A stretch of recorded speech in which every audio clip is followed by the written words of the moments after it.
Bright Maduyo, the coordinator of the Bikita residents in the Ratepayers Association BIBRA, is living in fear after the secret agents from the Central Intelligence Organization threatened him at his home.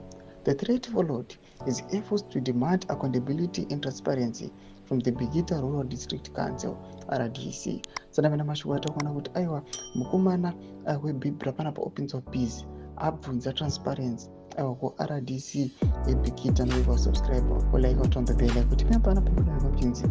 Madu had requested a government sanctioned report from the Hombe Commission of Inquiry regarding corruption allegations at the Bikita RDC. These accusations stem from 2 years ago when top officials purchased high-end Toyota GD6 vehicles without government approval and formed a private company, Anyani, to operate council businesses illegally. After BIBRA raised the issue on their social media platforms, following unsuccessful attempts to obtain the report from the council, Maduyo was confronted by security officers who threatened him with unspecified actions. He said in quotes, "They came to my house last night after the issue sparked heated debate on our platforms and threatened me.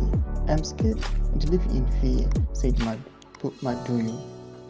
This is not the first time Maduyo has been targeted. Last November, security agents arrested him after BIBRA raised concerns about the exploitation of local resources by Chinese-owned Sino Mine and Bikita Lithium Mine, which were accused of doing little to benefit the community.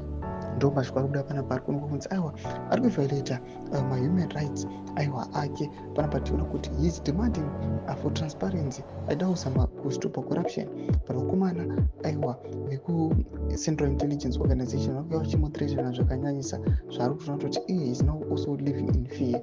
Todzai mafunguro enyu mari kudii pamusoro pechitiko ichi kana comment section pedu. Subscribe or like, turn on the bell icon.